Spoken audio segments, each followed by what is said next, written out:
So yeah, hello, good morning everyone. This is your first lecture of biology in photosynthesis. वो आपके book के हिसाब से आपकी जो प्रेस्क्राइब्ड बुक है सेलिना उसके हिसाब से वो चैप्टर नंबर 6 है। चैप्टर नंबर 5 हमने अपलोड कर दिया गया है, ट्रांसपिरेशन। प्लीज आप ट्रांसपिरेशन के चैप्टर्स को समझने के लिए, ठीक है, वहां पर वो वीडियोस जरूर देखिएगा, ठीक है, क्योंकि ट्रांसपिरेशन के कुछ चीजें जो है ये चैप्टर में भी आने वाले, क्योंकि दोनों जो है इंटरलिंक है।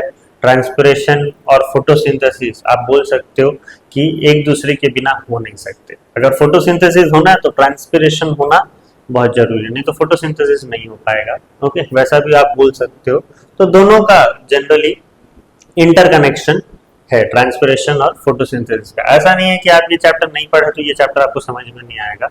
ओके, वैसा मैं नहीं बोल रहा हूँ, बट हाँ, दोनों के बीच में कुछ कनेक्शंस थोड़े बहुत हैं। तो आप ये वाले वीडियोस जरूर देखिएगा, ठीक है। और आज हम लोग ये वाले चैप्टर्स कंप्लीट करते हैं, राइट। फोटोसिंथेसिस तो क्या होता है, हमें पता है कि सारे के सारे जितने भी लिविंग ऑर्गेनिज्म है सबको खाना चाहिए, ठीक है। और खाना कहाँ से मिलता है उनको? प्लांट से मिलता है, क्योंकि प्लांट ही जो है सुबह शाम जो है रह के, ठीक है, लाइट के प्रेजेंस में हमारे लिए खाना बनाते हैं। उससे अच्छा इंसान और कौन हो सकता है? इंसान इन द सेंस उससे अच्छा लिविंग ऑर्गेनिज्म और कौन हो सकता है? प्लांट ही हो सकता है। हम लोग के लिए इतना मेहनत कर रहा है, देखो आप कभी भी किसी के लिए इतना मेहनत किए हो? कभी नहीं। Photosynthesis is an important activities of all green plant. सभी के सभी ग्रीन प्लांट्स जो है फोटोसिंथेसिस करवाते हैं। सब प्लांट फोटोसिंथेसिस नहीं करवाते, सब ग्रीन प्लांट्स जो है फोटोसिंथेसिस करवाते हैं, ठीक है। Photosynthesis is the process by which living plant cell containing chlorophyll produces food substance from carbon dioxide and water using light energy, ठीक है। तो हम लोग ये पहले बचपन में पढ़ते थे कि photosynthesis is the process of making food, okay, और it's a process by which plant makes their own food, okay।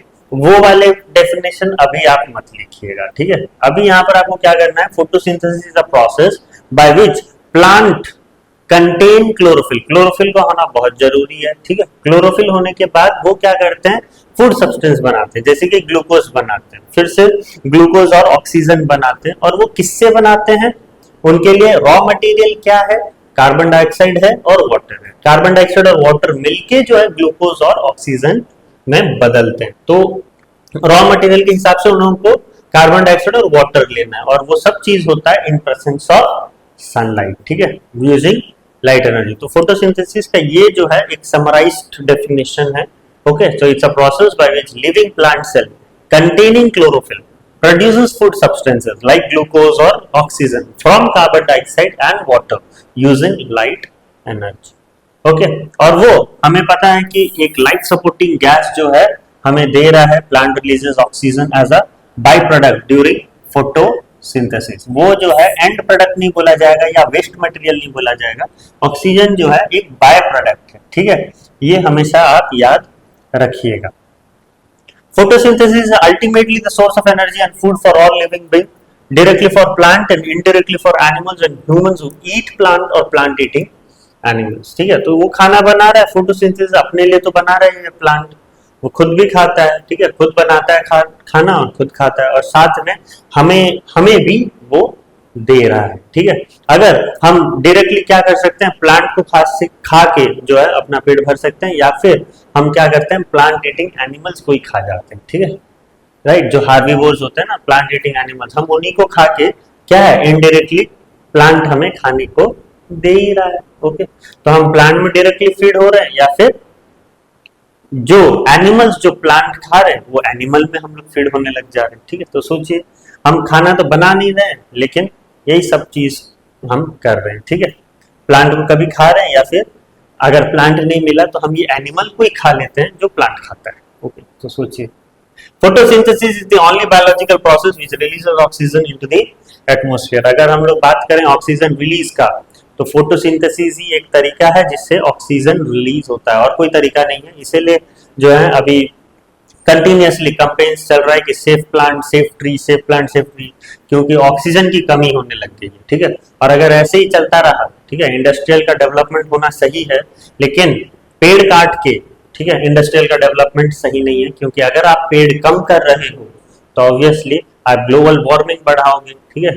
Carbon dioxide content आपके ये में बढ़ेगा, ऑक्सीजन आपको नहीं मिलेगा अच्छे से, तो चलो कोई बात नहीं, मरेंगे, सारे के सारे मरेंगे, ठीक है।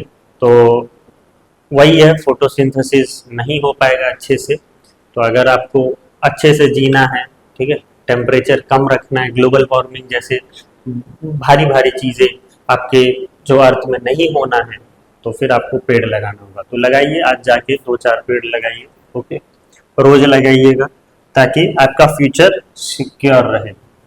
तो हमें पता है कि फोटोसिंथेसिस के लिए क्लोरोफिल का होना बहुत जरूरी है। तो वही है, वो एक ग्रीन पिगमेंट है found in plant. It is contained in a microscopic cell organ called chloroplast. Chloroplast के अंदर होता है कौन? Chlorophyll, okay. और क्लोरोप्लास्ट है ही वो एक बहुत छोटा सा माइक्रोस्कोपिक सेल ऑर्गन्स, ठीक है।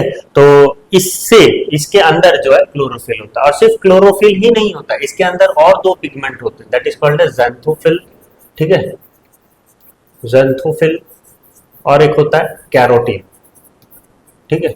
ये 2 चीज और रहते हैं, क्लोरोफिल तो रहता ही है, ठीक है, प्लस ज़ैंथोफिल और कैरोटीन भी रहते हैं, ठीक है, लेकिन उसका बहुत ही ज्यादा भारी मात्रा में रहता है ग्रीन पिगमेंट, इसीलिए उसके पिगमेंट्स जो है हमें विजिबल नहीं होते, ठीक है। हमें सिर्फ ऐसा लगता है कि क्लोरोप्लास्ट के अंदर ग्रीन पिगमेंट भरा हुआ है, क्योंकि वो क्वांटिटी में बहुत ज्यादा होते हैं, और ग्रीन सभी को क्या कर देता है? फीका बना देता है कि नहीं? बाकी सारे कलर्स को फीका बना देगा। तो ऐसा लगता है कि क्लोरोप्लास्ट के अंदर सिर्फ क्लोरोफिल है, लेकिन वैसा नहीं है। क्लोरोप्लास्ट के अंदर 3 पिगमेंट्स हैं, क्लोरोफिल, ज़ैंथोफिल और कैरोटीन, ठीक है। तो क्लोरोप्लास्ट के बारे में पढ़े तो एक माइन्यूट ओवल बॉडीज है, ठीक है, डबल मेम्ब्रेन से बाउंडेड है, and which contain a closely packed set called thylakoids, ठीक है, thylakoids which is arranged in pile called grana, ठीक है, और lying in a colorless ground substance called stroma, right. तो ये बहुत जरूरी है ये 2 चीज, क्योंकि ग्राना में आगे हम लोग पढ़ेंगे, ग्राना में क्या होता है? लाइट रिएक्शन टेक प्लेस, ठीक है, 2 फेजेस हैं फोटोसिंथेसिस के। तो लाइट रिएक्शन ग्राना में होता है, और स्ट्रोमा में क्या होता है? डार्क रिएक्शन होता है, ठीक है, स्ट्रोमा में डार्क रिएक्शन टेक प्लेस, ठीक है। तो ये कैसे दिखता है क्लोरोप्लास्ट, मैं आपको दिखाता हूँ। ये है क्लोरोप्लास्ट का फोटो, ओके, और इसके अंदर जो है ये देखिए, ये आपका इनर मेम्ब्रेन है, ये आपका आउटर मेम्ब्रेन है, 2 मेम्ब्रेन से कवर्ड होता है, और इस बीच में आप देखिए डिस्क शेप्ड, ठीक है, सिलिंड्रिकल शेप, ये इसी एक को बोला जाता है थाइलाकॉइड। उसको अरेंज करके रखा गया ऐसे, जैसे आप कॉइन के ऊपर कॉइन रखोगे, राइट, वैसा रखा गया है यहाँ पर। तो दैट इज थाइलाकॉइड, और वो जो अरेंज करके रखा गया है उसको हम लोग बोलते हैं क्या? ग्रानम या फिर ग्राना, ठीक है, ग्राना। और वो रेस्ट किए हुए हैं क्या? एक देखिए सब्सटेंस में, तो ये सब्सटेंस का नाम क्या है? स्ट्रोमा, ओके, ये सब्सटेंस का नाम है स्ट्रोमा। तो बस इतना आपको याद रखना, inner membrane, outer membrane, thylakoids, ग्राना और स्ट्रोमा, ये 2 चीज अगर आप नहीं भी याद करते हो तो कोई दिक्कत नहीं है, वो तो स्पेस है, ठीक है, आउटर और इनर मेम्ब्रेन के बीच में इंटर मेम्ब्रेन स्पेस है, वो अगर आपको लिखना तो लिख लीजिएगा। स्ट्रोमा लैमेला रहने दीजिए, इतना जरूरी नहीं है। तो यही बताया गया है, देखिए, thylakoids which is arranged in pile called grana and which is resting on a colorless ground substance called as stroma, ठीक है। The pigment chlorophyll is contained in the walls of thylakoids, ठीक है। तो ये जो थाइलाकॉइड्स हैं, इसके जो है चारों तरफ वॉल्स में क्या है? क्लोरोफिल जमे हुए रहते हैं, ठीक है। Chloroplasts are mainly contained in the mesophyll cells located between the epidermis and the lower epidermis of the leaves. तो अगर हम लोग पूरा प्रॉपर देखें तो क्लोरोप्लास्ट कहाँ पर होता है? पेलिसेड मेसोफिल सेल में, ठीक है, पेलिसेड मेसोफिल सेल्स में ज्यादातर आपको पाया जाता है, ओके। तो अपोडर्मिस और लोअर एपिडर्मिस के बीच में ये क्लोरोप्लास्ट रहता है, ठीक है। वो गार्ड सेल्स में भी आपको नजर आता है, स्टोमाटा के गार्ड सेल्स में, ठीक है, और यंग ग्रीन स्टेम्स में भी आपको क्लोरोप्लास्ट देखने को मिलता है। तो लोकेशन अगर आपको पूछा, बहुत बार पूछता है, सवाल आता है, ठीक है, तो आप याद रखिएगा कि क्लोरोप्लास्ट का लोकेशन कहाँ पर है? On the walls of thylakoids, sorry वो तो क्लोरोफिल का है, क्लोरोफिल का लोकेशन है, क्लोरोप्लास्ट का लोकेशन कहाँ पर है? Between the upper epidermis and lower epidermis of leaves. Sometime it is found in guard cells of stomata or sometime in young green stems. 3 जगह आपको क्लोरोप्लास्ट देखने को मिलेगा। और अगर क्लोरोफिल का लोकेशन बोला जाए तो it is in the chloroplast onto the walls of thylakoids, ठीक है, contained in the walls of thylakoids in chloroplast, chlorophyll का लोकेशन, ठीक है। और अगर हम लोग देखें कितने क्लोरोप्लास्ट होते हैं तो बहुत सारे होते हैं पर स्क्वायर एमएम में, पर स्क्वायर एमएम, ठीक है, इतना छोटा सा जगह में, ठीक है, यही हो जाएगा पर स्क्वायर एमएम, ओके। इतने छोटे से जगह में आपको 5 लाख क्लोरोप्लास्ट देखने को मिलेगा, बहुत छोटे होते हैं। फिर आप सोच सकते हो कितने छोटे होंगे वो, ओके। ये छोटे से जगह में अगर मैं 5 लाख क्लोरोप्लास्ट रख सकता हूं तो सोचिए, ओके। तो there may be more than 5 lakh chloroplast per square MM of leaf surface. Chlorophylls are of 9 type. अगर आपको नहीं पता होगा, अभी तक नहीं पता होगा, आपने क्लोरोफिल के बारे में सुना होगा बस, ठीक है, लेकिन अगर क्लोरोफिल को भी अगर हम लोग डिस्क्राइब करें तो 9 प्रकार के होते हैं, जिसमें से पहले 2 जो बहुत ज्यादा एबंडेंट होते हैं, बहुत ज्यादा जो है यूज होते हैं, that is chlorophyll A and chlorophyll B. वैसे तो 9 प्रकार के, क्लोरोफिल ए और क्लोरोफिल बी का ज्यादा बोलबाला है, ठीक है। और क्लोरोफिल सारे क्या होते हैं, काफी ज्यादा सेंसिटिव होते हैं लाइट से, क्योंकि क्लोरोफिल ही होता है जो लाइट को एब्जॉर्ब करता है और फोटोसिंथेसिस आगे बनाता है, ठीक है, फोटोसिंथेसिस प्रोसेस को आगे फॉरवर्ड करता है। अगर क्लोरोफिल नहीं होगा तो लाइट अच्छे से एब्जॉर्ब नहीं हो पाएंगे, ठीक है। आगे हम लोग पढ़ेंगे एक लाइट का क्या होता है, स्मॉलेस्ट यूनिट होता है, that's called as what, photons, okay, हम पढ़ेंगे, ठीक है। यह है क्लोरोप्लास्ट का डायग्राम जो मैंने आपको एक्सप्लेन कर दिया है।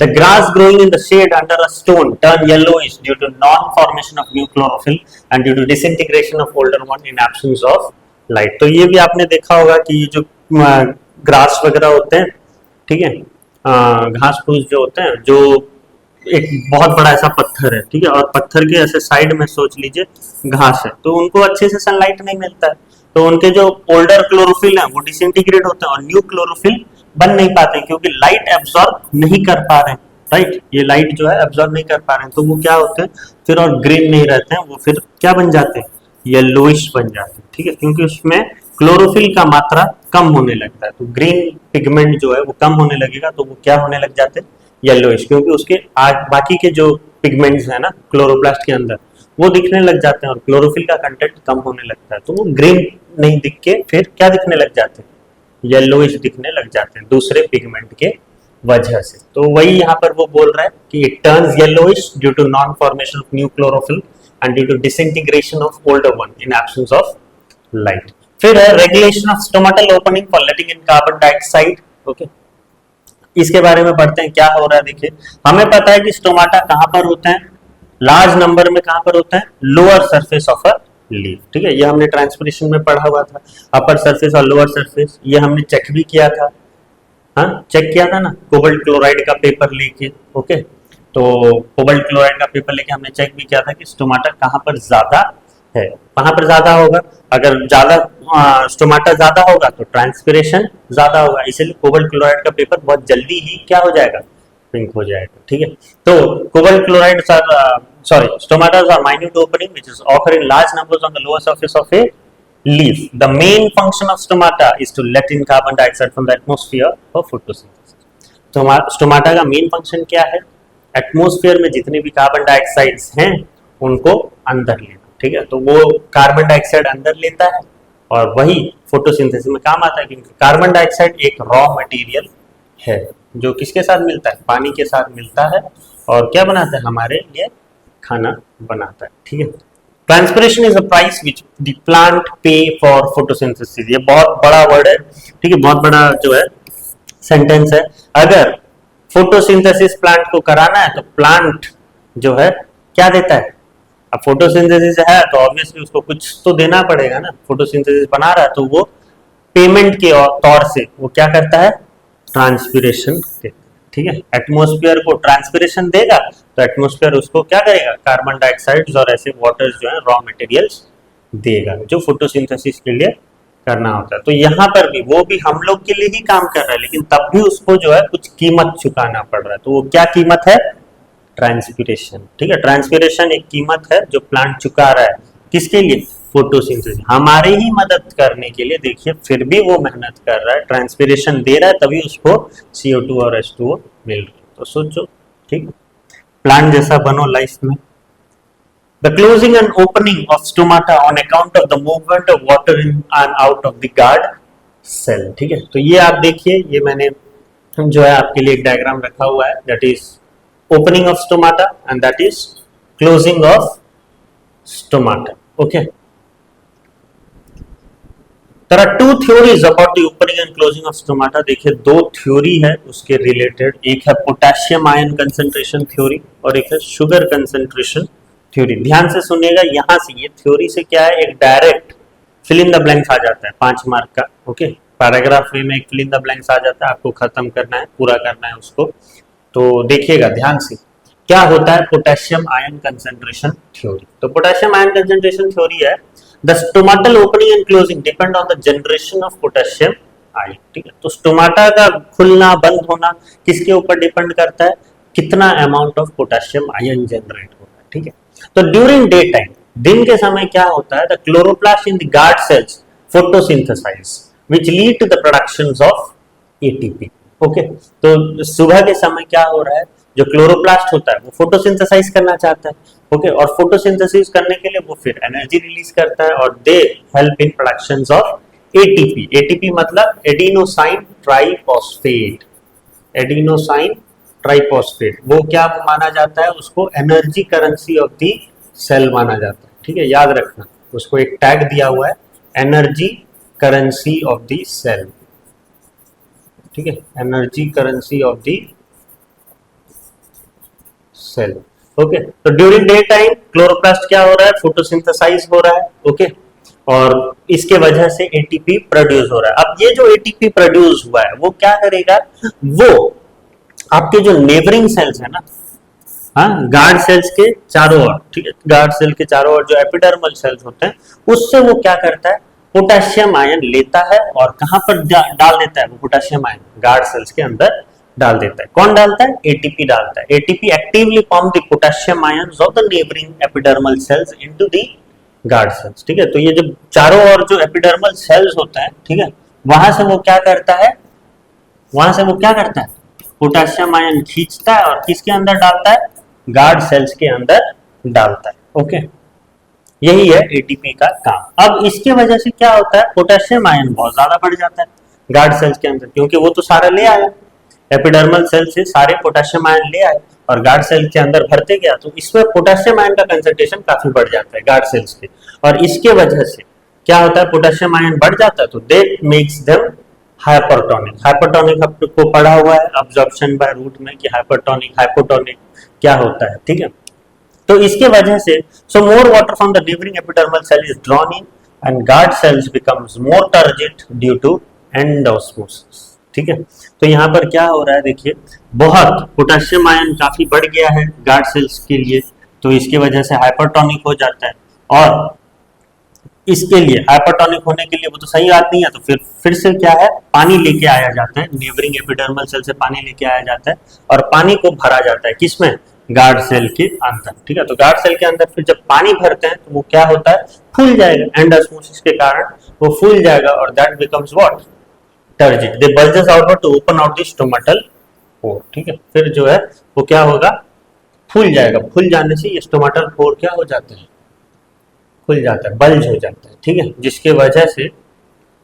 वो चीजें हो रहा है, राइट। तो हमें यहाँ पर याद रखना है कि पोटेशियम आयन, पहले तो एटीपी क्या करता है, पोटेशियम आयन को एपिडर्मल सेल से गार्ड सेल्स में भर्ती करता है, जिसके वजह से गार्ड सेल्स क्या हो जाते हैं, बहुत ही ज्यादा हाइपरटोनिक हो जाता है उनका सिचुएशन। ठीक है, तो फिर पानी भी लेके आया जाता है और पानी भी नेबरिंग सेल से लाके उस पे डाला जाता है, किस पे, गार्ड सेल्स पे डाला जाता है, और गार्ड सेल्स पे डालने के कारण एंडोस्मोसिस के कारण क्या हो जाता है, वो गार्ड सेल टर्जिड हो जाता है। टर्जिड हो जाने से वो स्टोमेटल पोर खोल देता है, they bulges outward to open out the stomatal pore. लेकिन वो जो है डे टाइम में वैसा हो रहा है, नाइट में क्या होता है, रिवर्स होता है, potassium ion leaks out thus reducing the turgor of guard cells and the stomatal pore close। ठीक है, रात के समय क्या होता है, जो पोटेशियम आयन हम बाहर से लेके आए हैं, नेबरिंग सेल से लेके आए हैं और गार्ड सेल में भर्ती किए, अब वो क्या होता है, धीरे धीरे रात में लीक होने लग जाता है। ठीक है, ये पोटेशियम आयन लीक होने लग जाता है, तो ऑब्वियसली जो फूला हुआ होके है वो क्या हो जाएगा, फिर सिकुड़ जाएगा, फ्लैसिड हो जाएगा। ठीक है, सिकुड़ जाता है वो, क्योंकि सारे पोटेशियम आयन निकल गए और वो स्टोमेटल पोर क्या हो जाता है, क्लोज हो जाता है। देखिए ये स्टोमेटल पोर जो है क्लोज हो गया है। समझ में आया? वही शुगर कंसंट्रेशन थ्योरी में भी पूरा वैसा ही है जो पोटेशियम आयन में था, अकॉर्डिंग टू ये जो है ओल्ड कंसंट्रेशन थ्योरी है, पोटेशियम आयन अभी नया है।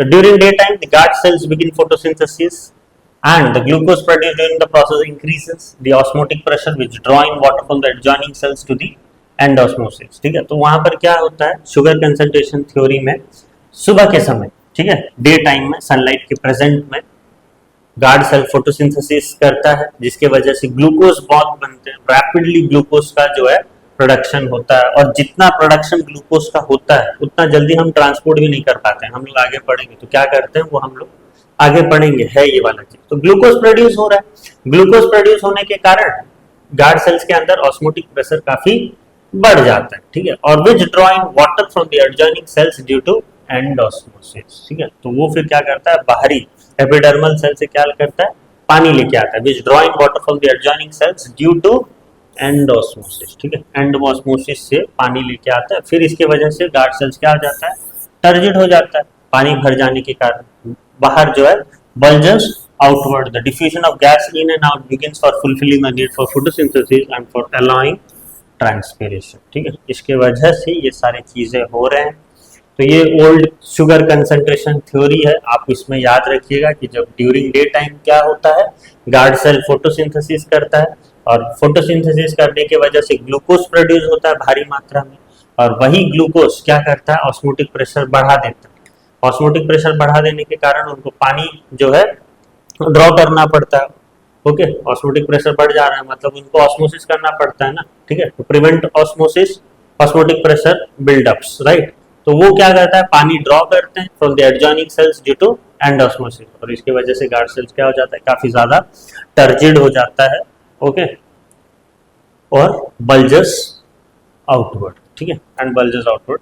अगर क्लोजिंग ऑफ स्टोमाटा का बात करें, the water content of the leaf is falling short, the water is drawn out of the guard cells due to exosmosis making them flaccid, so the inner thick wall strengthen to close the stomata. इसके वजह से जैसे ही जब closing of stomata मतलब क्या हो रहा है, पानी का निकल जाना, ठीक है, अगर पानी निकल जाएगा गार्ड सेल से तो गार्ड सेल्स क्या हो जाता है, सिकुड़ जाता है, फ्लासिड का मतलब वही सिकुड़ जाना, ओके, श्रिंक कर जाना ड्यू टू एक्स ऑस्मोसिस। इसके वजह से जो इनर थिक वॉल है, ठीक है, इनर थिक वॉल जो है वो क्या होता है, स्ट्रेट हो जाता है, ठीक है, स्ट्रेट हो जाता है, जिसके वजह से स्टोमाटा बंद हो जाता है। ओके,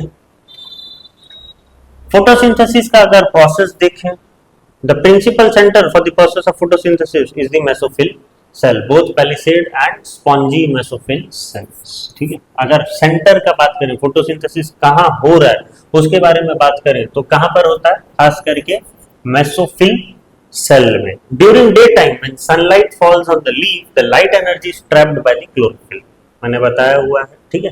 डे टाइम में क्या होता है, जैसे ही लीफ में सूरज का जो लाइट है, ठीक है, सूर्य का जो लाइट है वो गिरता है किस पे, पत्तों पे, और पत्तों में अंदर क्या होता है, क्लोरोफिल, वो क्लोरोफिल क्या करता है, वो लाइट को एब्जॉर्ब कर लेता है। This energy is utilised in the chemical process for the manufacture of food where carbon dioxide and water is used as raw materials. ठीक है, वही एनर्जी को, वही लाइट एनर्जी को क्या करते हैं हम, वो लोग यूटिलाइज करते हैं, ठीक है, यूटिलाइज करते हैं, और उनको जो है कार्बन डाइऑक्साइड और वाटर दे दिया जाता है as a raw material.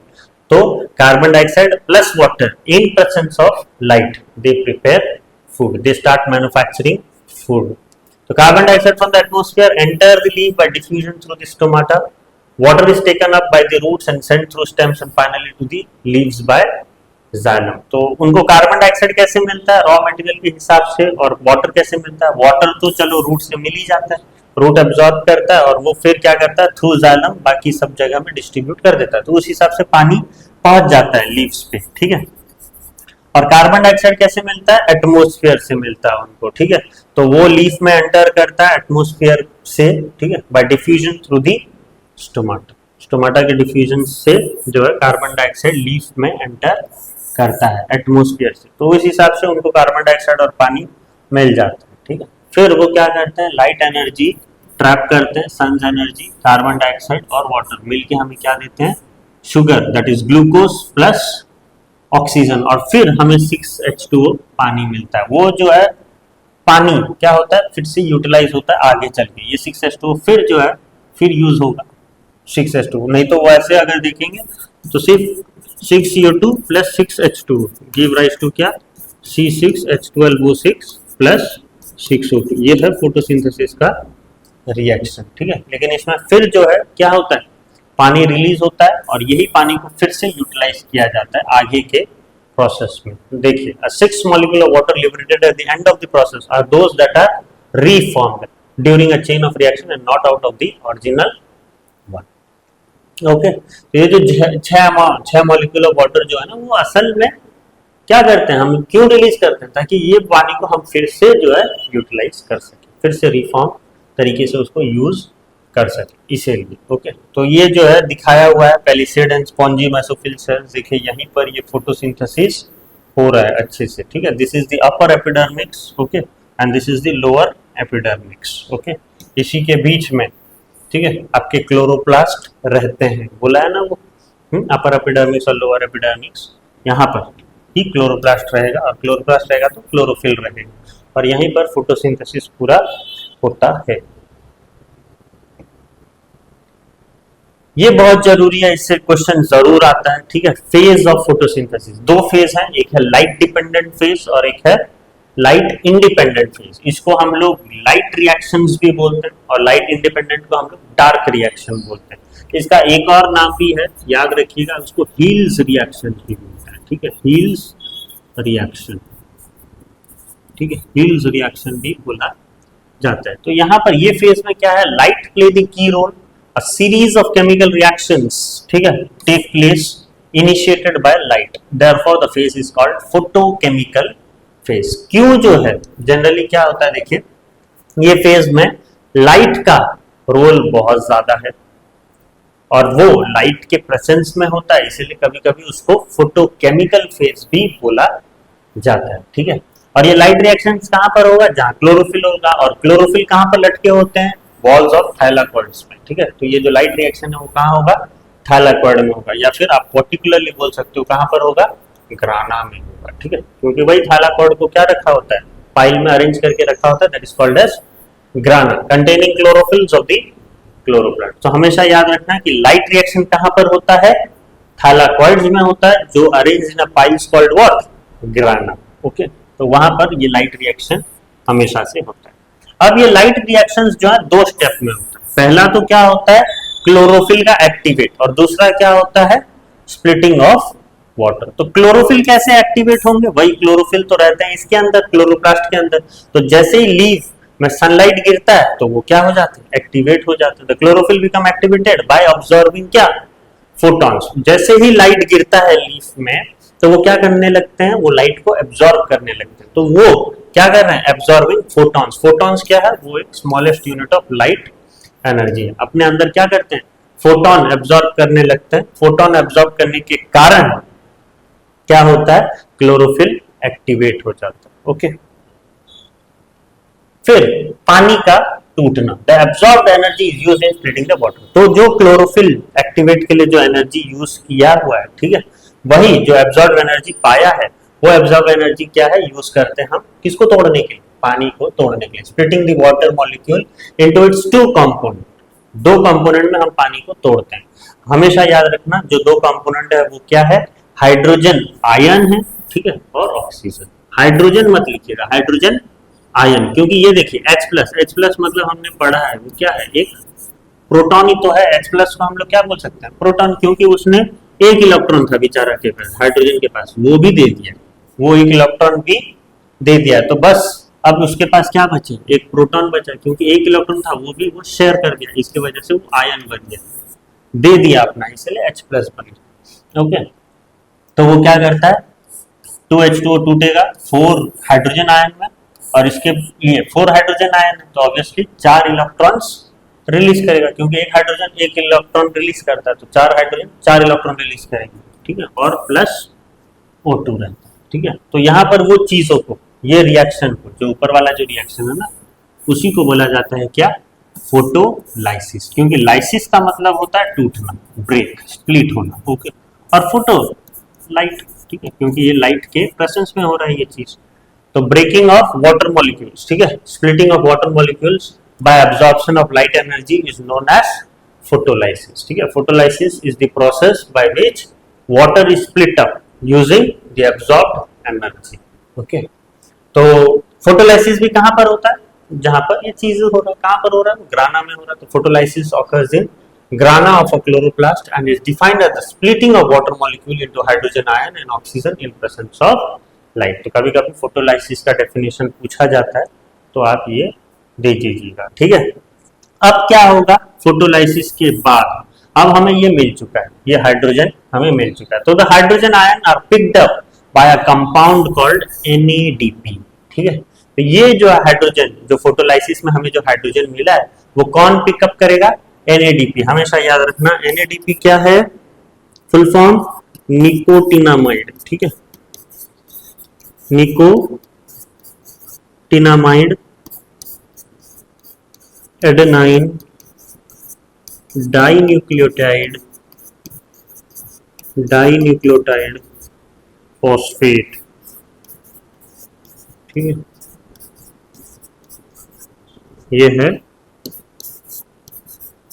NADP का फुल फॉर्म। ठीक है, तो ये कंपाउंड है NADP, that is nicotinamide adenine dinucleotide phosphate. वो क्या करता है? वो हाइड्रोजन को ले लेता है। ठीक है, हाइड्रोजन को ले लेगा तो बनाएगा क्या?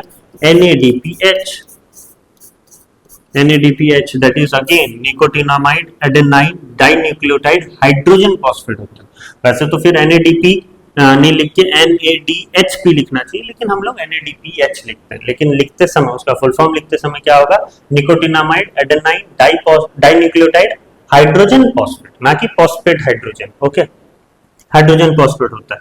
तो ये अब क्या हुआ? NADP बन गया, H को लिया और NADPH बनाया। ठीक है, and the oxygen component is given out as molecular oxygen. यहाँ पर देखिए एक मॉलिक्यूलर ऑक्सीजन भी जो है रिलीज हुआ है।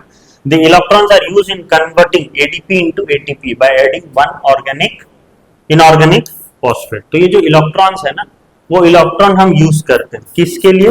ADP में। ठीक है, ADP में एक हम इनऑर्गेनिक फॉस्फेट जो है ऐड करते हैं, और ये 4 इलेक्ट्रॉन के मदद से हम क्या बनाते हैं? ATP, the energy currency of the cells. ठीक है, तो ये चीज हो रहा है, ये सारे एंड रिजल्ट हैं, याद रखिएगा।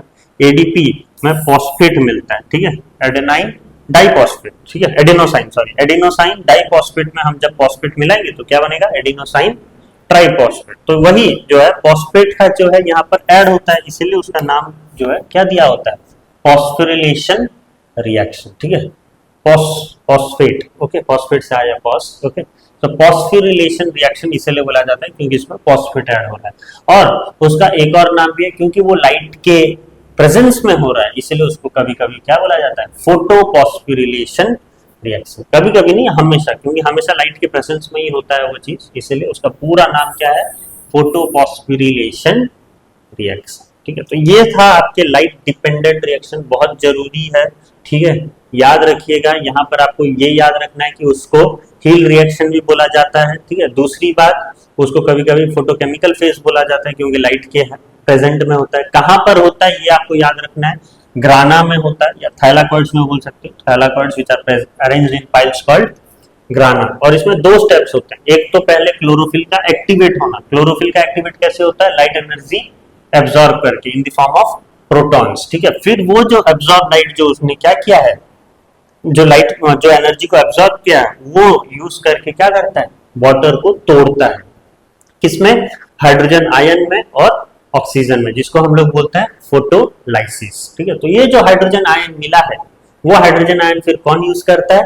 NADP यूज करता है। NADP ये हाइड्रोजन के साथ ऐड होके क्या बनाता है? NADPH बनाता है। ठीक है, अब यहाँ पर इलेक्ट्रॉन्स भी मिला है हमें, वो इलेक्ट्रॉन यूज करके क्या करते हैं?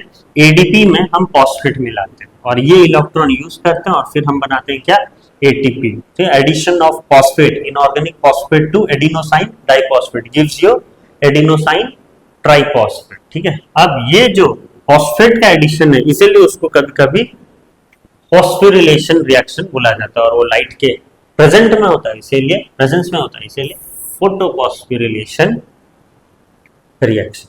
ठीक है, और फिर उसका दूसरा फेज है लाइट इंडिपेंडेंट फेज, जिसको हम लोग कभी कभी बायोसिंथेटिक फेज भी बोलते हैं या डार्क फेज भी बोलते हैं, या फिर एक और नाम भी है उसको हम लोग कैल्विन फेज भी बोलते हैं या कैल्विन साइकिल बोला जाता है, ठीक है, Calvin cycle. Okay, the dark phase did not mean that it occur when it is dark, ये नहीं बोला जाता है, ठीक है। डार्क रिएक्शन नाम क्यों गिरा है, हाँ रात में होता है या अंधेरे में होता है, वो नहीं बोल रहे, हम लाइट के एब्सेंट में होता है, मेरा कहने का मतलब वो है। They are not dependent on light, it only mean that the reactions are not dependent on light, ठीक है, वो लाइट के प्रेजेंस, क्योंकि लाइट रिएक्शन क्या है, हमेशा लाइट के प्रेजेंस में होगा। लाइट इंडिपेंडेंट फेज मतलब क्या है, रात में होगा हम लोग नहीं बोल सकते, ओके, जब लाइट नहीं होगा तब होगा। Okay, most green plant convert glucose into starch as soon as it is formed during photosynthesis. बहुत सारे, क्योंकि ग्लूकोज बहुत जल्दी बनते हैं, रैपिडली बनते हैं, ठीक है, तो इसके वजह से क्या होता है, ग्लूकोज जल्दी जल्दी वो ट्रांसपोर्ट नहीं कर पाते, जितना जल्दी ग्लूकोज बनता है उतना जल्दी ग्लूकोज ट्रांसपोर्ट नहीं हो पाता है। तो क्या करते हैं, बहुत सारे ग्रीन प्लांट जो है ग्लूकोज को कन्वर्ट कर देते हैं, किस पे, स्टार्च पे, और उसको अपने स्टोरेज ऑर्गन में रख देते हैं, ठीक है। फिर रात के समय फिर वो स्टार्च फिर से क्या बनाते हैं, वो ग्लूकोज बनाते हैं और फिर धीरे धीरे ट्रांसपोर्ट करते हैं। आगे पढ़ेंगे तो इसको ट्रांसलोकेशन बोला जाता है। ओके, तो as soon as it is formed during photosynthesis, several glucose molecules are transformed to produce one molecule of starch, which is called as what, polymerization। तो वही है, ये ग्लूकोज बहुत रैपिडली डेवलप हो रहा है, ठीक है, तो जिसके वजह से हम क्या है, इतना जल्दी जल्दी ट्रांसपोर्ट नहीं कर पाते, जितना जल्दी जल्दी ग्लूकोज बनता है। तो बहुत सारे ऐसे ग्लूकोज मॉलिक्यूल मिलके क्या बनाते हैं, स्टार्च के एक मॉलिक्यूल बनाते हैं, ठीक है, तो वो आसान हो जाता है, क्योंकि बहुत सारे ग्लूकोज यहाँ पर क्या हो गए, हम लोग जोड़ दिए, बहुत सारे ग्लूकोज जोड़ के हम क्या बना दिए, स्टार्च बना दिए, तो वो हम लोग के लिए आसान होता है एक काम के लिए। फिर रात के समय हम लोग क्या करेंगे, फिर वो स्टार्च को ग्लूकोज में कन्वर्ट करते हैं और फिर उसको रात के समय क्या करते हैं, ट्रांसफर करते हैं, क्योंकि रात के समय ऑब्वियसली हम लोग का ग्लूकोज बन नहीं रहा है, तो हम लोग के पास इनफ टाइम रहता है, हम धीरे धीरे ग्लूकोज को क्या कर सकते हैं, ट्रांसपोर्ट कर सकते हैं। डे टाइम में वो चीज हम नहीं कर पाते। ओके, तो वही है ग्लूकोज का जुड़ना, स्टार्च बनाना, ठीक है, that is called as polymerisation, ठीक है, polymerisation. Some plant changes glucose to sucrose chemically is called as what, disaccharides, ठीक है, तो वो कार्बोहाइड्रेट का पार्ट है, ठीक है, कार्बोहाइड्रेट के फॉर्म्स हैं, वो जरूरी नहीं है। ओके, पॉलीमराइजेशन याद रखना। ओके, तो क्या क्या एडेप्टेशन हम यूज करते हैं, किसके लिए, लीफ के लिए, जो फोटोसिंथेसिस करवाता है। जहां जहां फोटोसिंथेसिस हो रहा है तो हम लोग को क्या करना चाहिए, पहले तो लार्ज सरफेस एरिया ढूंढना चाहिए, क्योंकि अगर सरफेस एरिया ज्यादा होगा तो लाइट एब्जॉर्प्शन ज्यादा होगा, और लाइट एब्जॉर्प्शन ज्यादा होगा तो हम खाना और अच्छे से बना सकते हैं। लीफ का अरेंजमेंट काफी अच्छा होना चाहिए, ठीक है, क्योंकि लीफ का अरेंजमेंट अगर अच्छा होगा, it should be right angle, ताकि लाइट उस पर अच्छे से गिरे, ठीक है। अगर लीफ का अरेंजमेंट सही नहीं होगा तो उस पर लाइट जो है अच्छे से नहीं गिरेगा, और लाइट अच्छे से नहीं गिरेगा तो हम फोटोसिंथेसिस नहीं कर पाएंगे अच्छे से, ठीक है। स्टोमाटा का होना बहुत ज्यादा होना चाहिए, ठीक है, स्टोमाटा बहुत ज्यादा होना चाहिए, क्योंकि अगर स्टोमाटा अच्छे से होगा, ज्यादा होगा, तो एक्सचेंज ऑफ गैसेस जल्दी होंगे, ठीक है, रैपिड एक्सचेंज ऑफ गैसेस होंगे, इसके वजह से हमें रॉ मटेरियल कार्बन डाइऑक्साइड बहुत अच्छे से मिल सकता है एटमॉस्फेयर से, तो स्टोमाटा का होना बहुत जरूरी है, ठीक है। क्लोरोप्लास्ट होना जरूरी है, क्योंकि क्लोरोप्लास्ट के अंदर क्या होता है, क्लोरोफिल होता है, और क्लोरोफिल ही तो वो लाइट एनर्जी एब्जॉर्ब करता है, तो उसका होना बहुत जरूरी है, ठीक है। लीफ का थिन होना बहुत जरूरी है, ठीक है, पतले होना चाहिए लीफ, क्योंकि अगर लीफ पतले होंगे तो वो डिस्टेंस जो है रिड्यूस करेगा, अगर मोटे मोटे लीफ होंगे तो वो क्या होगा, उसको आने जाने में दिक्कत होगा, ठीक है, क्योंकि उनको बहुत जो है क्या करना पड़ेगा, रास्ता तय करना होगा, ठीक है। तो अगर थीन लीव्स होंगे, ठीक है, तो वो आना जाना, गैसेस का एक्सचेंज होना थोड़ा जल्दी हो जाएगा, ठीक है, क्योंकि उनको ज्यादा डिस्टेंस ट्रेवल करना नहीं पड़ेगा, तो रैपिड ट्रांसपोर्ट पे काम करेगा। ओके, और क्यूटिकल और अपर एपिडर्मिक्स जो है सही होना चाहिए, ताकि लाइट क्या करे, एंटर कर सके फ्रीली, क्योंकि अपर एपिडर्मिक्स का होना बहुत अच्छी बात है ना, तभी तो लाइट एब्जॉर्ब कर पाएगा, नीचे वाला ये क्लोरोप्लास्ट जो है एब्जॉर्ब कर पाएगा।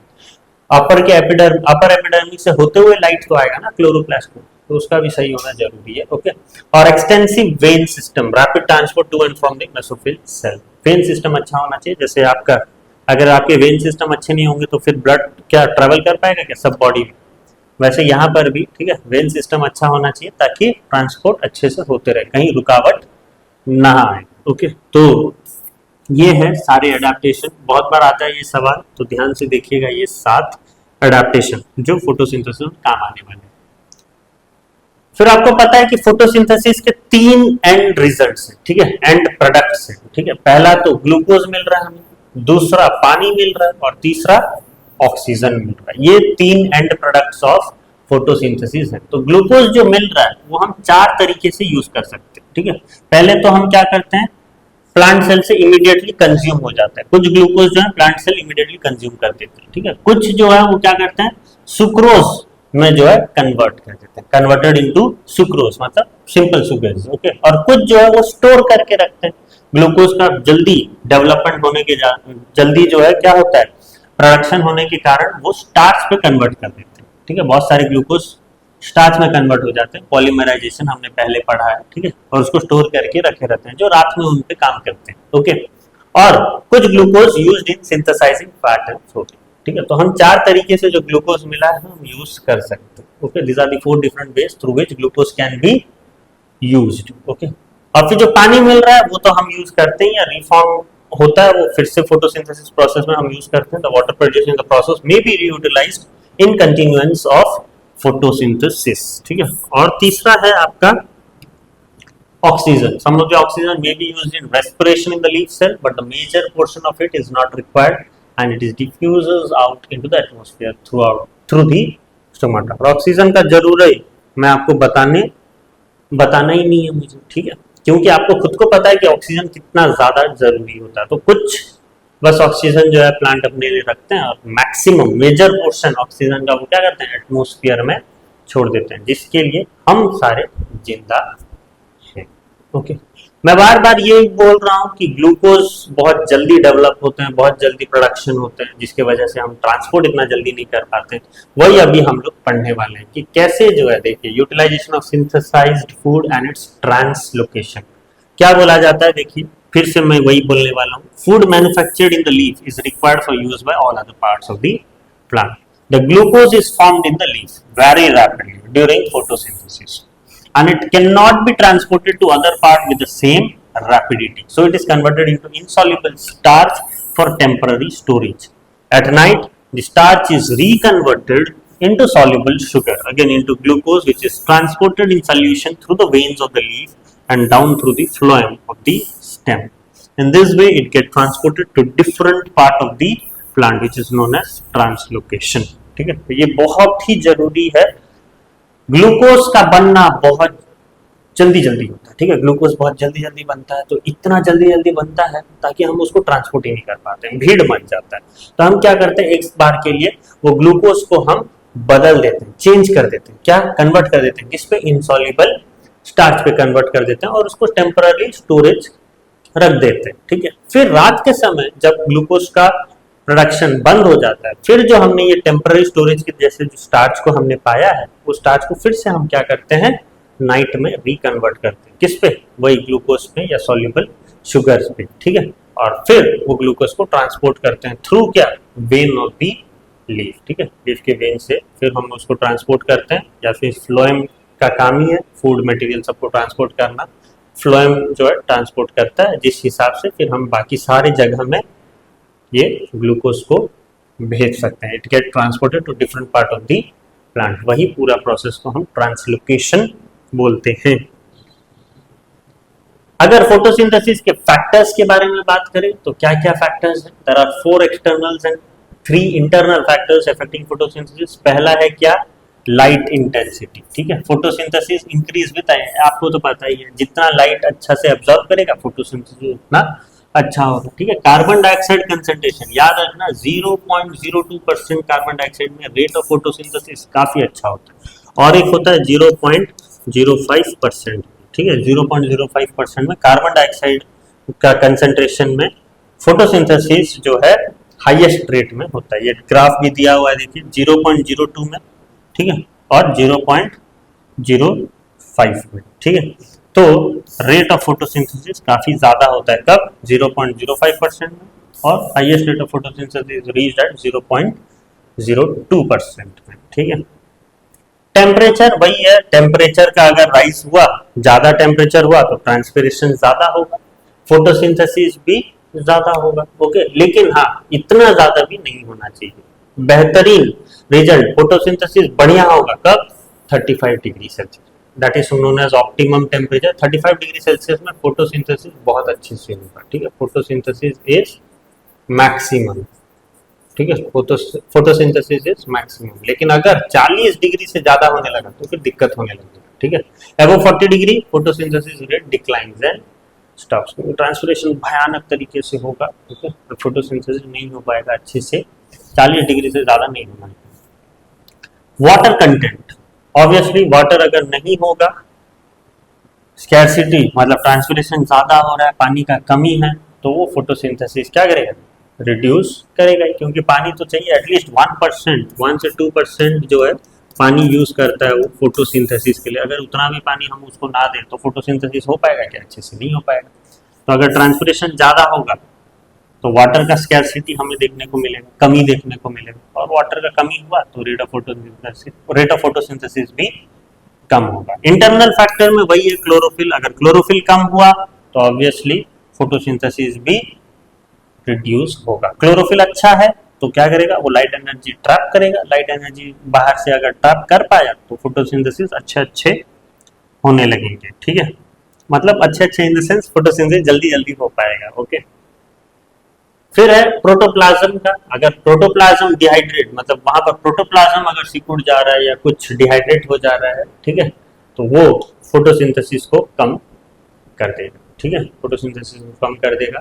कार्बोहाइड्रेट्स बढ़ जाएंगे, उसमें एक्यूमुलेट हो जाएंगे। ठीक है, और एक्यूमुलेशन ऑफ कार्बोहाइड्रेट्स भी क्या करेंगे? फोटोसिंथेसिस को कम कर देंगे। ठीक है, और फिर आपका स्ट्रक्चर ऑफ लीव्स भी बहुत जरूरी है फोटोसिंथेसिस के लिए। ठीक है, क्योंकि distribution of stomata, thickness of cuticle, cuticle मतलब वही अपर एपिडर्मिक्स। ओके, स्टोमाटा का डिस्ट्रीब्यूशन और लीफ का साइज बहुत मायने रखता है। ठीक है, क्योंकि अगर वो जैसा रहेगा उस हिसाब से लाइट ट्रैप कर पाएगा। ठीक है, और लाइट जितना मिलेगा उतना जो है कार्बन डाइऑक्साइड, ठीक है, और जितना लाइट एंटर कर रहा है और जितना कार्बन डाइऑक्साइड हमें मिलेगा उतना अच्छा हमारा फोटोसिंथेसिस हो पाएगा। ठीक है, तो स्ट्रक्चर ऑफ लीफ का होना बहुत जरूरी है, क्योंकि अगर स्टोमाटा ज्यादा तो ऑब्वियसली लाइट एनर्जी ट्रैप हो पाएंगे। ठीक है, ज्यादा ट्रैप हो पाएंगे। और अगर स्टोमाटा ज्यादा होगा तो obviously in and out of gases भी अच्छे से हो पाएंगे, जिससे कार्बन डाइऑक्साइड भी हमें अच्छे से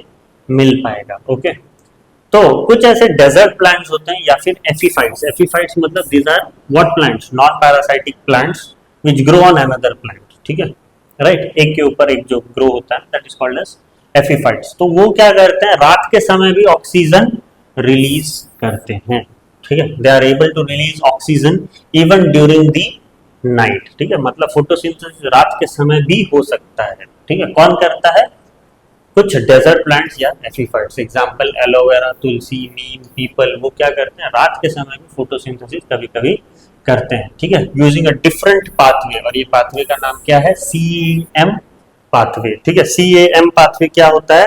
क्रैसुलेशन। ठीक है, क्रैसुलेशन एसिड मेटाबॉलिज्म, याद रखिएगा इसका फुल फॉर्म। ठीक है, क्रैसुलेशन एसिड मेटाबॉलिज्म। तो हाँ, नेक्स्ट हम लोग जो है पढ़ते हैं क्या? Experiments on photosynthesis. ये दूसरा पार्ट है जो प्रैक्टिकल पार्ट है थोड़ा। ठीक है, और ये मैं आपको समझा देता हूँ कि किस तरीके से आपको एक्सपेरिमेंट करना है। हम करके तो बता नहीं सकते हैं। ठीक है, और आगे चल के मैं आपको बता सकता हूँ उसको लाइव कैसे किया जाता है, वो हम कर सकते हैं। ठीक है, लेकिन अभी के लिए आप जो है पढ़ लीजिए कैसे करना है, वो मैं आपको बताता हूँ। तो number of experiments can be perform for proving the various conditions and requirement necessary for photosynthesis. ठीक है, तो हम ये एक्सपेरिमेंट कर रहे हैं कि फोटोसिंथेसिस के लिए हमें ये चाहिए वो चाहिए करके हमने तो बोल दिया।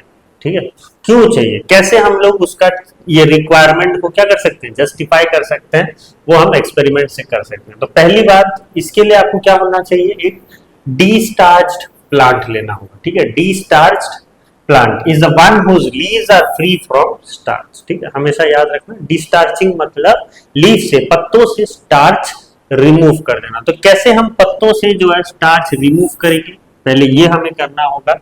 तो डिस्टार्चिंग कैसे करेंगे? पहली बात, आप जो प्लांट ले रहे हो उसको आपको क्या करना है, डार्क में, should initially be placed in dark for 24 to 48, अंधेरे में उसको 24 से 48 घंटे या 1 या 2 दिन के लिए आप रख दीजिए, ठीक है, अंधेरे में।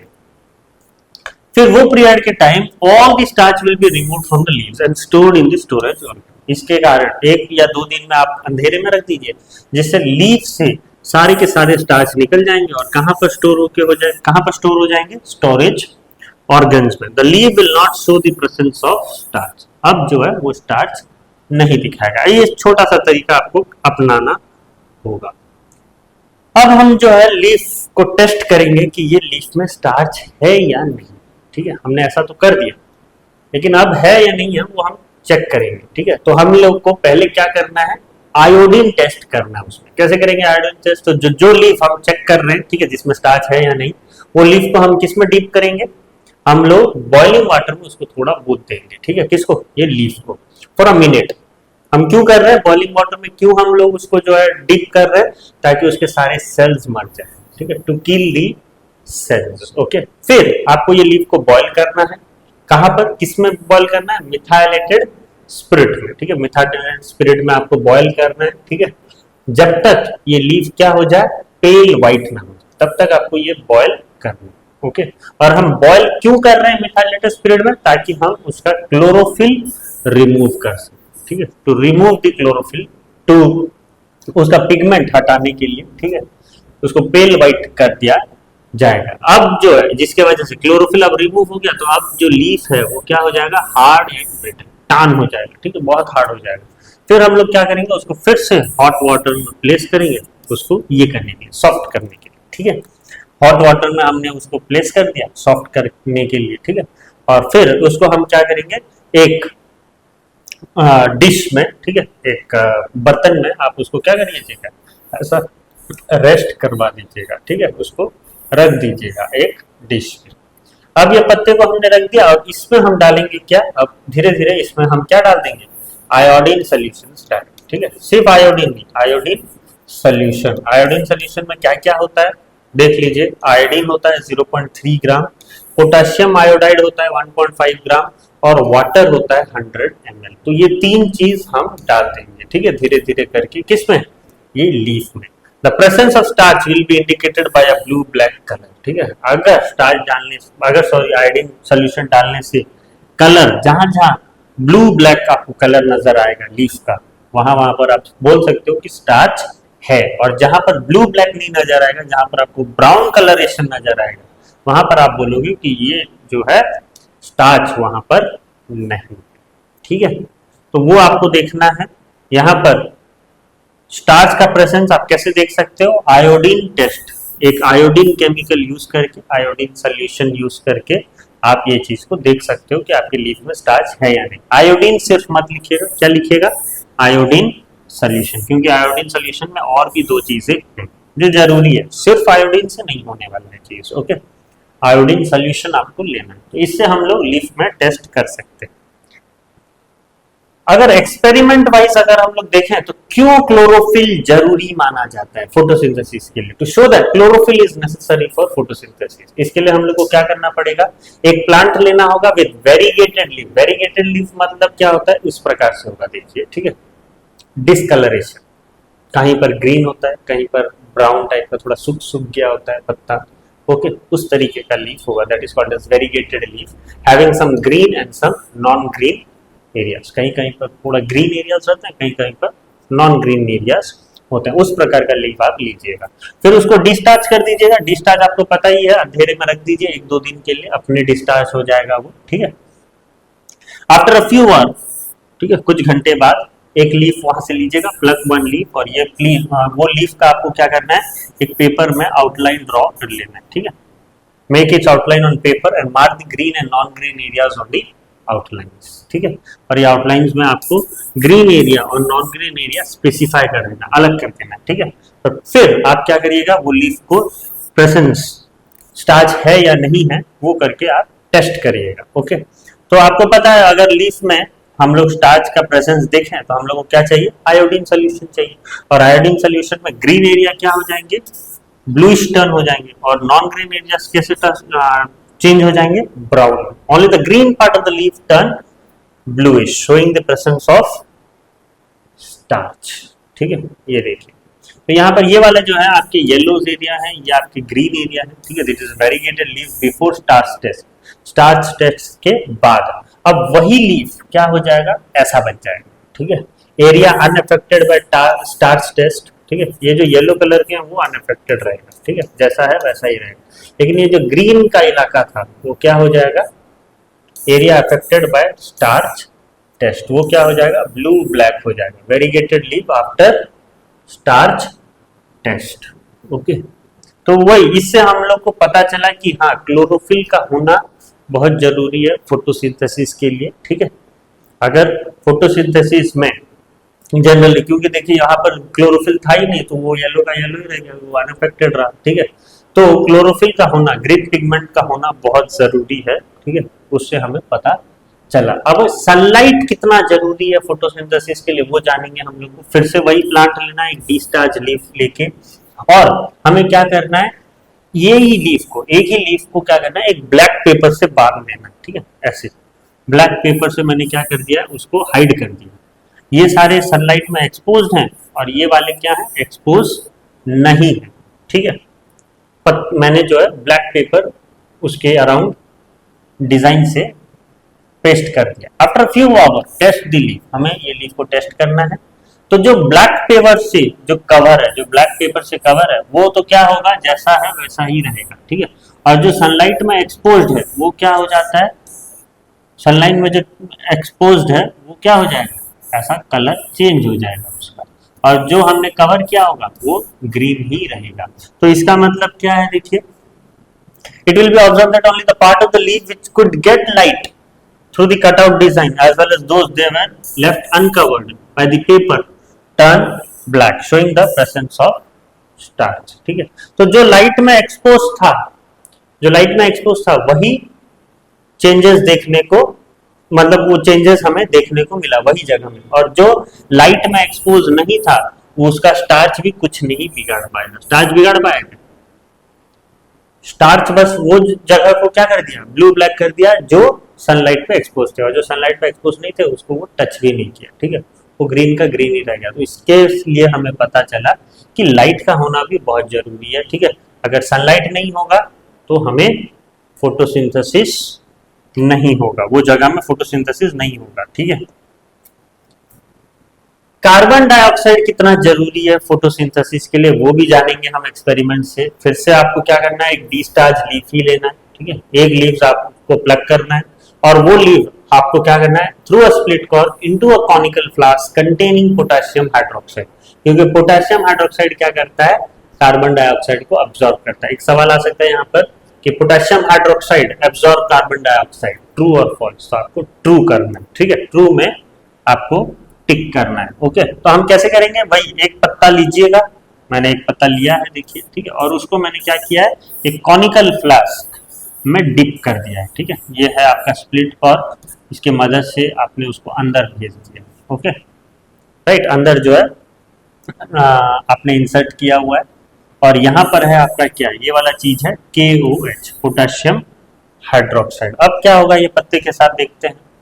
तो leave the plant in sunlight, फिर आपको ये प्लांट को सनलाइट में रख देना। आफ्टर फ्यू आवर, कुछ घंटे बाद फिर आपको स्टार्च के लिए टेस्ट करना होगा। The part of the leaf which was exposed to the atmospheric air become blue black, and the part of the leaf inside the flask which is containing potassium hydroxide does not become blue black, showing that carbon dioxide is necessary for photosynthesis। ठीक है, तो ये जो बाहर जो सन atmosphere में expose थे वो तो ब्लू ब्लैक हो जाएंगे। ठीक है, वो ब्लू ब्लैक हो जाएंगे, लेकिन जो फ्लास्क के अंदर था, ये वाला पार्ट, ये जो फ्लास्क के अंदर है, वो क्या होगा, कुछ नहीं होगा, there will be no change, क्योंकि वो किससे एक्सपोज्ड है, वो तो KOH जो है सारे कार्बन डाइऑक्साइड को एब्जॉर्ब कर ही ले रहा है, तो वो उसको कार्बन डाइऑक्साइड मिल नहीं रहा है वो लीफ को। ठीक है, तो वो अपना कलर चेंज नहीं दिखा पा रहा है। बाकी सारे जो है क्या होगा, कलर चेंज दिखाएंगे, क्योंकि उनको कार्बन डाइऑक्साइड मिल रहा है। लेकिन ये वाला एरिया कुछ कलरेशन नहीं दिखाएगा, क्योंकि वो पोटेशियम हाइड्रोक्साइड में डूबा हुआ है वो जगह, और पोटेशियम हाइड्रोक्साइड क्या करता है, कार्बन डाइऑक्साइड एब्जॉर्ब कर लेता, तो उसको कहीं पर से भी नहीं मिलता कार्बन डाइऑक्साइड। तो इससे भी हमें पता चलता है कि कार्बन डाइऑक्साइड का होना जरूरी है, नहीं तो कोई चेंज आपको देखने को नहीं मिलेगा। To show that oxygen is produced during photosynthesis, हमें बताना है कि फोटोसिंथेसिस में ऑक्सीजन ही प्रोड्यूस होता है। तो इसके लिए आपको एक वाटर प्लांट लेना है, जैसे कि इलोडिया या फिर हाइड्रिला। ओके, इलोडिया और हाइड्रिला बोल के एक प्लांट आते हैं, वाटर प्लांट, वो लीजिएगा। In a beaker containing pond water and cover them by a short stemmed funnel. Okay, तो आपको क्या करना है, देखिए मैं उसका एक्सपेरिमेंट सेटअप आपको दिखाता हूँ। आपको एक कॉनिकल फ्लास्क लेना है, ये है देखिए, उसको हमने इन्वर्टेड तरीके से, उल्टा तरीके से रख दिया है, और ये इन्वर्टेड फनल के अंदर हमने एक वाटर प्लांट रखा है, क्या, हाइड्रिला, और ये बीकर में हम क्या रखे हैं, पॉन्ड वाटर रखा हुआ है, ठीक है। और फिर ये फनल के ऊपर आप क्या करिएगा, वही इन्वर्टेड तरीके से एक टेस्ट ट्यूब रख दीजिएगा, ठीक है, उल्टा तरीके से एक टेस्ट ट्यूब मैंने रख दिया, देखिए। ओके, तो place some water plant in a beaker containing pond water and cover them by a short stemmed funnel. फिर invert a test tube full of water, cover the stem of the funnel. ये test tube में भी जो है सब जगह पानी रहेगा, okay, over the stem of the funnel. Ensure that the level of water in the beaker is above the level of stem of the inverted funnel. इसका कहने का मतलब ये जो पानी है वो कम से कम यहाँ तक है ना आपका स्टेम, ये है ना स्टेम, तो इतना उससे ज्यादा ही होना चाहिए पानी, उससे कम नहीं होना चाहिए, ठीक है। इससे कम होगा तो दिक्कत हो जाएगा, फिर उससे ज्यादा होना चाहिए। Okay, place the apparatus in the sun for the few hours, उसको रख दीजिए, सनलाइट में रख दीजिए कुछ घंटों के लिए। Bubble of the gas will collect in the test, ठीक है। जैसे ही आप उसको सनलाइट में रखेंगे तो यहाँ पर, ठीक है, यहाँ पर आपको क्या देखने को मिलेगा, एक बबल्स देखने को मिलेगा, ठीक है, कुछ बबल्स आपको देखने को मिलेगा, और वही बबल्स क्या है, ऑक्सीजन है। Test the gas in the test tube, a glowing splinter bursts into a flame which shows presence of oxygen, ठीक है। तो हमें कैसे पता चला कि ये ऑक्सीजन ही है, ठीक है। आप फिर वो टेस्ट ट्यूब को टेस्ट करिएगा तो देखिएगा ग्लोइंग स्प्लिंटर आपको देखने को मिलेगा। ओके, वो फ्लेम में बर्स्ट हो जाएगा, glowing splinter burst into flame, जिससे हमें पता चलेगा कि हाँ ये ऑक्सीजन ही है करके। तो ऑक्सीजन प्रोड्यूस हुआ, फोटोसिंथेसिस, ये फोटोसिंथेसिस हुआ तो ऑक्सीजन प्रोड्यूस हुआ बोल के हमें पता चला। ओके, फिर आपके इंपॉर्टेंस ऑफ फोटोसिंथेसिस है, वो बहुत जरूरी चीज है, आपको पता ही है कि फोटोसिंथेसिस से हमें क्या मिलता है। सबसे पहले तो खाना मिलता है जो सभी को दरकार होता है, और दूसरा हमें ऑक्सीजन मिलता है जो लाइफ सपोर्टिंग गैस है, उसके बिना हम जी नहीं पाएंगे। ओके, तो ये दो चीज तो आपकी इंपॉर्टेंस है, ठीक है। वहीं से फूड चेन स्टार्ट होता है, जो प्रोड्यूसर से स्टार्ट होके कहाँ होता है, ठीक है, कंज्यूमर, डिकम्पोजर्स, वो सब तक जाता है, ठीक है। Food chain, all food chain starts with a plant. The honey bee produce honey in terms of food chain. Is the honey bee a producer or a consumer? तो ये दो चीज आपको क्वेश्चन पूछा दिया है, प्लीज कमेंट सेक्शन में आप उसका आंसर बताइएगा कि सारे के सारे food chain starts with a plant, क्यों, ऐसा क्यों, ठीक है। और honey bee produces Honey in terms of food chain. Okay, तो क्या हम हनी बी को प्रोड्यूसर बोल दें कि वो कंज्यूमर ही रहेगा, आपको ये बताना है, ठीक है। फिर लास्ट टॉपिक है that is carbon cycle. Okay, carbon cycle क्या है, वो एक ऐसा series of chemical reaction in which carbon as a chemical element is removed from the air. वो एक ऐसा साइकिल है जिसमें बहुत सारे रिएक्शंस हो रहे हैं, और ये रिएक्शंस की वजह से कार्बन जो है हमारे एटमॉस्फेयर से जा रहा है, ठीक है, रिमूव्ड फ्रॉम द एयर, और हम यूज कर रहे हैं, used by living organism in their body processes, and then again we are finally returning that to the air again। तो हम एयर से ही कंज्यूम कर रहे हैं कार्बन को, ठीक है। हमारे जो यूज है, हम लोग को जो यूज करना है, हम लोग को जिस प्रकार से जो है जरूरी है कार्बन, वो हम यूज करते हैं, और फिर हम लोग क्या करते हैं, फिर से एयर में ही उसको वापिस छोड़ देते हैं। आपको बताना नहीं पड़ेगा किस तरीके से आप वापिस छोड़ते हो, ठीक है, आपको पता ही होगा। ओके, तो finally return to the air again. तो इसके लिए कार्बन साइकिल के लिए पहले देखिए फोटोसिंथेसिस, कार्बन यूज हो रहा है, green plant uses carbon dioxide of the air to produce carbohydrate, sugar, जो है खाना बनाने के लिए कार्बन डाइऑक्साइड यूज कर रहे हैं, ठीक है, that is photosynthesis. Food chain में भी देखिए, through food chain the food passes from plant to animal, ठीक है, वही फूड चेन स्टार्ट होता है देखिए प्रोड्यूसर से, और कहां तक जाता है, कंज्यूमर तक जाता है, ठीक है। तो carbon is an essential element of all the body tissues of plant and animal. वहां ये चीज में पूरा सब जगह जो है कार्बन यूज हो रहा है। तो फूड चेन। तीसरा आपका respiration. All plant and animal respire by oxidizing carbohydrates in their cell to produce energy and give out carbon dioxide into the atmosphere. Respiration में हम कार्बन डाइऑक्साइड हम खुद दे रहे हैं, ठीक है, एटमोस्फेयर में दे रहे हैं। फिर डीके से भी आपको कुछ कार्बन डाइऑक्साइड, डीके क्या है, वो एक ऐसा प्रोसेस है जहां पर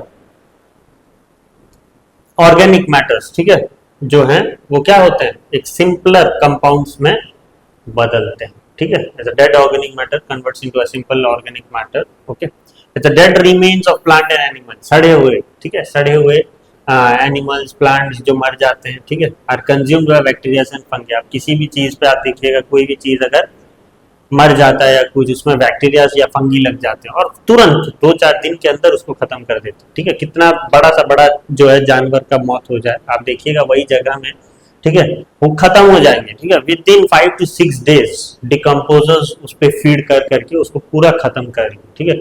अगर उसको कोई उठाता भी नहीं है तो डिकम्पोजर्स क्या है, थोड़ा थोड़ा थोड़ा थोड़ा करके उनको पूरा जो है खत्म कर देंगे जगह से, ठीक है।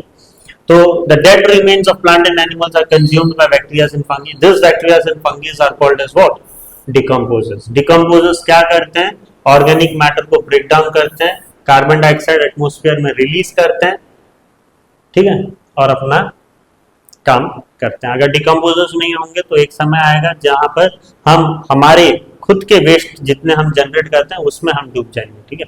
तो डिकम्पोजर्स का होना बहुत जरूरी है, वो वेस्ट प्रोडक्ट को क्या करते हैं, कम करते हैं, ठीक है।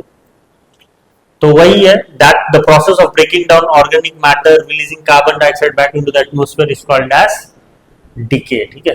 कंबशंस में भी हमें जो है कार्बन डाइऑक्साइड रिलीज होते हुए दिख रहा है व्हेन फूड्स या फिर या फॉसिल फ्यूल्स जो आप हम जलाते हैं, जैसे कि आपके पेट्रोलियम हो गया, पेट्रोल हो गया, वो सब जब हम लोग जला रहे हैं तो carbon content in it is oxidised to carbon dioxide which is return into the atmosphere, ठीक। पॉल्यूशंस, ठीक, कार्बन डाइऑक्साइड का कंटेंट बढ़ रहा है दिन पे दिन, ओके।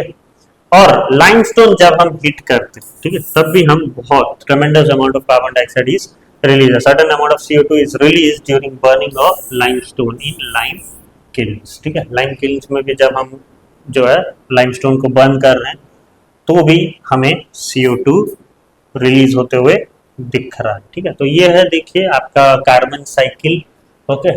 कार्बन डाइऑक्साइड फोटोसिंथेसिस ले रहा है, कार्बन डाइऑक्साइड फोटोसिंथेसिस ले रहा है, फिर वो जनरली क्या कर रहा है, ऑर्गेनिक कंपाउंड, ऑर्गेनिक कार्बन जो है दे रहा है, एनिमल रेस्पिरेशन हो रहा है, प्लांट का रेस्पिरेशन हो रहा है, ठीक है। Dead organism and waste product से भी हमें ऑटो एंड फैक्ट्री एमिशन से फिर हमें क्या मिल रहा है, कार्बन डाइऑक्साइड मिल रहा है। तो इस तरीके से साइकिल जो है बनते जा रहा है, ओके। ये यूज कर रहा है, फिर ये जो है छोड़ रहा है, okay. Dead organism and waste product, ये प्लांट रेस्पायर कर रहे हैं, एनिमल रेस्पायर कर रहे हैं, हमको कार्बन डाइऑक्साइड मिल रहा है, ठीक है, रिलीज कर रहे हैं वो लोग। फैक्ट्री एमिशन से कार्बन डाइऑक्साइड रिलीज हो रहा है, लाइमस्टोन किल्न्स वगैरह ये सब से जो है कार्बन डाइऑक्साइड रिलीज हो रहा है, फिर वो फोटोसिंथेसिस के लिए प्लांट फिर उसको ले रहा है। तो उसी प्रकार से क्या है, एक साइकिल चल रहा है। ये कुछ चीजें जो है दे रहे हैं और प्लांट जो है वो ले रहा है, ठीक है। That is only called as carbon cycle. तो यही था ये चैप्टर में, फोटोसिंथेसिस के चैप्टर में वर्कशीट्स आपको दे दिया जाएगा, ठीक है। आपके साथ ऑनलाइन भी आपके साथ डिस्कस किया जाएगा आपके एग्जाम टाइम में, ओके। तो कुछ भी अगर आपको डाउट्स हैं तो आप पूछ सकते हैं मुझे, कमेंट सेक्शंस पे भी आप पूछ सकते हैं, ऑफलाइन भी आप पूछ सकते हैं, ओके। और प्लीज आप ये सारे लेक्चर्स को देखिएगा, you will get something to know about each and every chapter in details, okay. Thank you.